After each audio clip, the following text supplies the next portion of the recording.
हाय, good evening.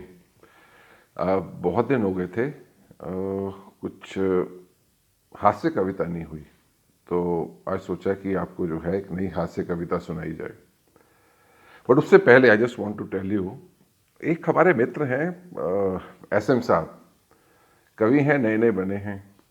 तो वो जिक्र कर रहे थे कि न्यू ईयर पे उन्होंने कोई बहुत ही रोमांटिक गीत लिखा है, जो शायद न्यू ईयर की इस चक्कर में जो है शायद आप लोगों ने मिस कर दिया, ध्यान नहीं दिया।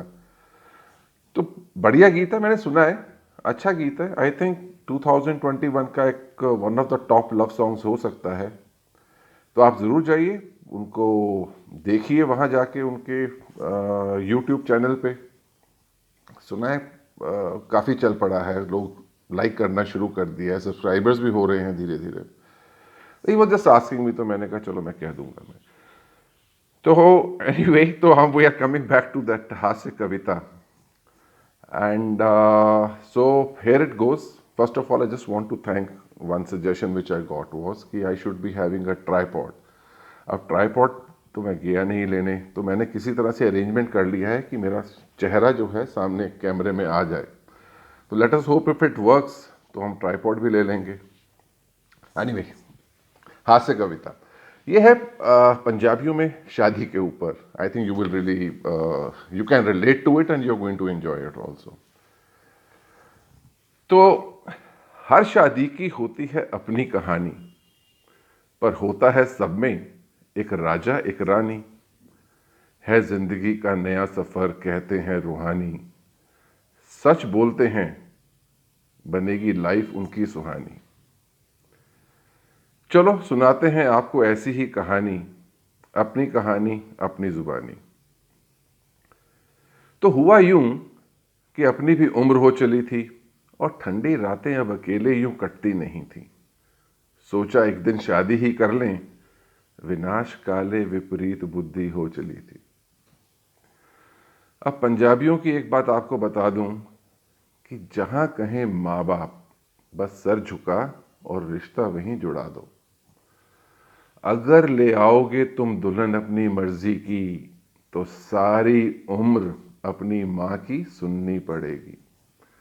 ले भुगत बड़ा ले आया तू बीवी, तेरी ना सुनती हमारी क्या सुनेगी।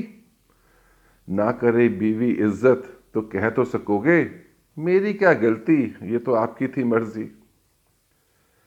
हमारे यहां पंजाबियों में, हमारे यहां शादी में बड़ा पंगा है होता। अब मैं जो कहने जा रहा हूं, प्लीज आई थिंक जिनके मैं नाम ले रहा हूं या जो भी मैं रिलेट कर रहा हूं जिनको, वो it is just a joke, हास्य कविता है। My relatives are too good, I respect them. हमारे यहाँ शादी में बड़ा पंगा है होता, वो फूफा और मासड़ के मूड पर निभरता। न जाने कब कोई बात उनको ले जाके चुभती, फिर सबके ध्यान की घड़ी वहीं जाके टिकती।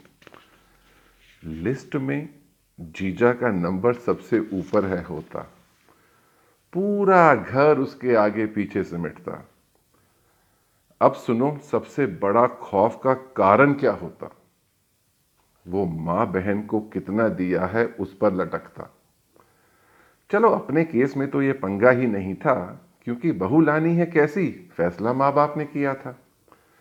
लो जी, शादी का दिन भी करीब आया, और कॉकटेल पे किसने क्या करना है सताया।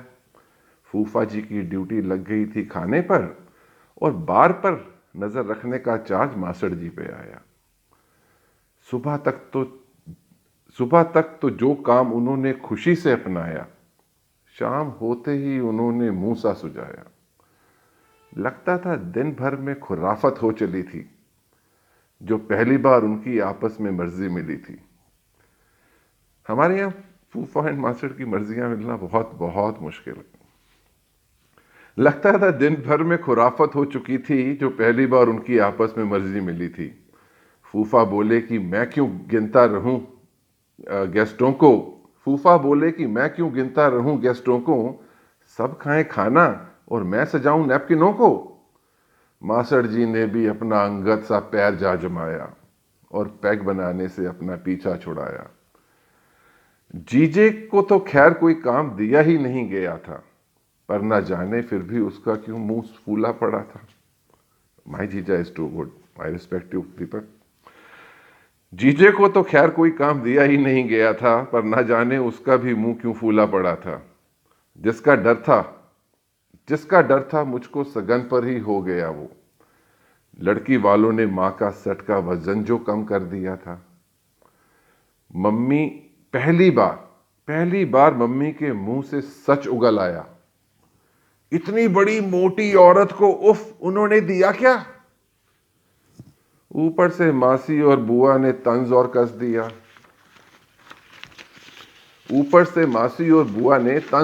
दिया। बस रात को मां ने अर्जेंट गोष्ठी का फरमान जाहिर कर दिया। हम खुश थे कि लव मैरिज नहीं थी ये अपनी, वरना ना जाने कितनी बातें पड़ती हमें सुननी।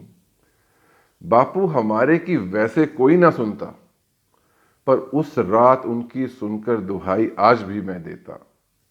कहा उन्होंने, बेटा की जान ले तू आज एक सच, कि औरतों के कलपने का ना होता कोई मतलब।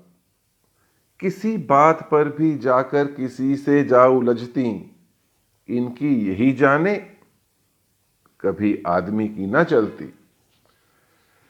शादी तो होनी थी, हमारी भी हो गई, बस पिताजी की यही बात हमने गांठ भर ली। चाहे हो बीवी या कोई और नारी, जब भी वो बोले सुन लो बात उसकी सारी। कुछ देर बोलेगी और फिर थक ही जाएगी, और फिर आखिर में हंसकर मान ही जाएगी। So this is something in the beginning of the new year, और आशा करता हूं कि आपको अच्छा लगा होगा। Light comedy kind of a thing, but what ever I am saying, respected Fufa ji, Masar ji, Jija ji, and all the relatives, of course, of all the people, my mom. I respect you, I love you. Thank you, Shukriya, Dhanyavad.